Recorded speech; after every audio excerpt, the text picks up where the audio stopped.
I cannot believe that Rishi Sunak was once treated as some seriously impressive politician by the commentariat. Now, I'm going to go through 3 car crash interviews which he's done, which I think really point to just the state of his general premiership, and with it, the state of the country, unfortunately. The Conservatives have assembled here in Manchester for their annual conference. I'm here because every year we record a video where I go around running after delegates and politicians.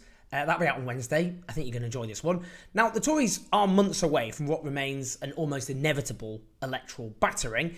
An election will take place probably in May or November 2024. Now, the Chancellor of the Exchequer, Jeremy Hunt, was heard secretly telling Tory activists that Sunak will call an election once inflation falls below 3%. That's not something that's in his hands. I know he's trying to take credit for inflation eventually coming down, even though it's been stickier here than in many other countries. Inflation is coming down everywhere, as, for example, the international energy price spike subsides and the impact of supply chain disruptions diminishes. But whenever that election is, next spring, next winter, it's fair to say we are on the last lap. So it's worth looking at Sunak's latest media outings just to see how he's faring in the run-up to that little electoral extravaganza. First up, there's a matter of HS2 and the proposed cancellation of his northern leg, which he doesn't have the guts to announce explicitly because his conference is in Manchester. So what he's obviously doing is dragging it out because he knows it'll go down like a cup of sick up here. Now, cards on the table, I'm very pro HS2. The fact we lack the high-speed rail of other supposedly developed nations is ridiculous. And having a high-speed rail system which stops at Birmingham would represent a massive calculated up yours to the north, which, to be fair, is a long, well-trodden tradition of British conservatism. Now, Sunak is toying very clearly with cancelling it. So let's hear him being grilled by a local radio presenter in Manchester who, as ever, often do a better job than their national counterparts. We're straight talking people in the north. It's a yes or a no. Are you scrapping the HS2 line between Birmingham and Manchester?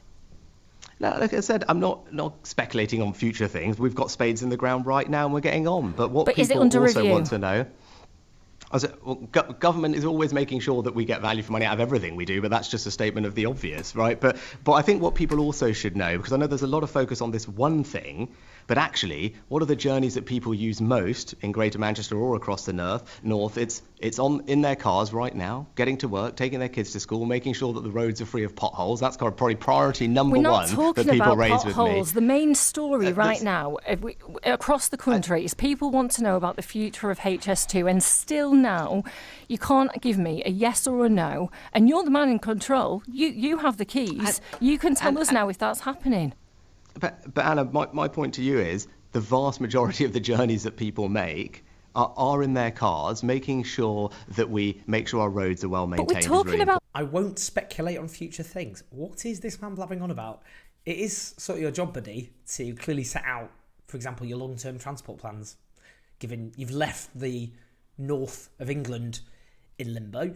But it is clear that actually what Sunak is doing on the question of transport is trying to lean into a new culture war. And that's this so-called war on the motorist. I'm going to explain why this is complete and utter nonsense, and again underlines what a contemptible, dishonest politician this man is. Now let's listen to him in this interview. So do you agree with Penny Morden that Wales's 20 miles an hour policy is insane?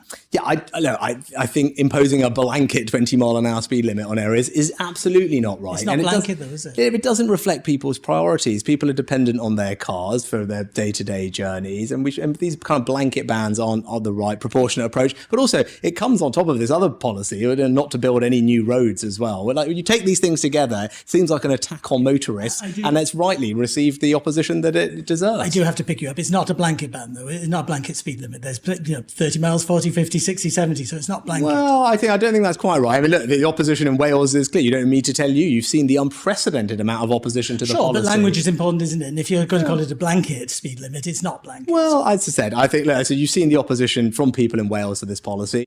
It isn't a blanket 20 miles an hour limit. It's a lie. The guy's a liar. Keeps lying. Keeps doing televised performances, which are lies. When he goes on about meat taxes being scrapped, that was a lie. When he talks compulsory car sharing being scrapped, that was a lie. When he's saying there's a blanket 20 miles an hour limit in Wales, this is a lie. It affects only 30 mile per hour roads, and even in those cases, there are many exceptions. Now, a person hit by a car travelling at 30 miles an hour is 5 times more likely to die than a person hit by a car travelling at 20 miles an hour. And we're not even discussing the life-changing injuries that can result from non-fatal collisions too. Now, the idea there's a war on motorists is just nonsense. A BBC graph of transport costs between 1997 and 2015, for example, shows the cost of bus, coach and rail steadily, massively increasing, to be honest. But in that time, motorist costs either flatlining for long periods of time and increasing much less. Overall, the cost of being a motorist has increased much, much more slowly than those other modes of transport.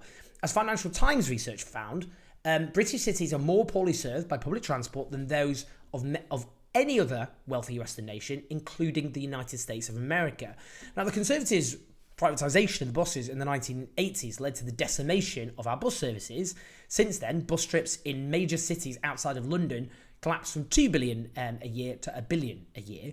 Now, Tories think they're being oh so clever and dismissing their opponents as sneering metropolitan elitists by saying, well, actually, outside of London, people rely far, far more on cars than they do in the capital. Why is that then? Because London actually has an extensive, relatively well-resourced and regulated transport system, including specifically a regulated bus network, so people aren't forced to use cars. Outside of London, because of the failure to invest in public transport, it's gone in the opposite direction. What we really are talking about here is a war on public transport, not motorists. That's what we should be talking about. And obviously, a lot of people, given the option, would use other modes of transport, but they are left with no choice but to use cars. Now, also, a war on pedestrians. If we're talking about, for example, this 20 mile an hour versus 30 miles an hour speed limit. I mean, what Sunak here is doing is just very, very casually dismissing the menace to people's lives represented by cars travelling at high speed. Now, in these residential areas. But apart from the content, can we also talk about his delivery? He's coming across as such an arrogant, obnoxious, just generally extremely unlikable man, I would say. Is this how he's going to approach the general election campaign? Because these interviews are just dire. Dire. Let's come on to his latest interview with Lord Kunnersberg. Now, whatever I think about her journalistic approach, for another time I feel, he just talks over her. I mean, just listen to this content. I'm a Conservative. Of course I want to cut taxes. The best tax cut that I can deliver for the British people right now is to halve inflation. Well, that was why it was the first of my priorities. It's a feature in the economy, but I want to Laura, ask you about Michael Gove's comments this morning. I think actually, no, if I could, please, it's really important, because you just said something that I completely disagree with. Inflation is a tax. You just said it isn't. Inflation is a tax. It's a tax that impacts the poorest people the most. And that is why the best tax cut that I can deliver is to halve inflation. Well, and that's why I set it out as the first. Let's not have economically, the debate. impact that it has on people is to eat into their pockets, it eats into their wallets, it puts up the prices of things, it effectively acts as a tax. And that is why we must bring it down, and that's why we are, and the plans are working. Well, inflation isn't actually a tax, is it, Prime Minister? I mean, it isn't actually literally a tax. It's not. I mean, what's it raising revenue for? Where's the inflation revenue going? That's what tax would actually be in practical terms. Now, I know everyone's focused on that element of the interview for pretty obvious reasons, but what's more egregious is he's helping to spread this lie that inflation going down means prices coming up. It means the rate of increase of prices goes down, but they're still increasing. So people's living standards, which have already been eroded, that's then baked in. I think overall what these performances show is this guy does not have a strategy. Now, whatever you think of David Cameron and George Osborne, I have many thoughts. They did have a strategy. They were political strategists. They had an overarching narrative. They were thinking ahead. I mean, the referendum didn't pan out that well, but overall they did. They had some sort of clear, coherent strategy. This guy just reacts on the spot to events. It's just completely reactive. There's nothing holding it together. Stuff like the Uxbridge and Ruislip by-election. Because of the backlash over ULEZ, the ultra-low emission zone, amongst some voters, that led them to conclude that they'll just lean in on this issue. And that's all it is. It's just completely opportunistic. There's nothing based on any substance. It's not about the future of the country. It's just, we can just lean into this and whip up a culture war, and then we'll just do random culture wars on the environment. That isn't a strategy. And that's why I still obviously remain convinced, despite the multiple failures of the opposition itself to have a clear, compelling narrative for the country, that these people are going to sink.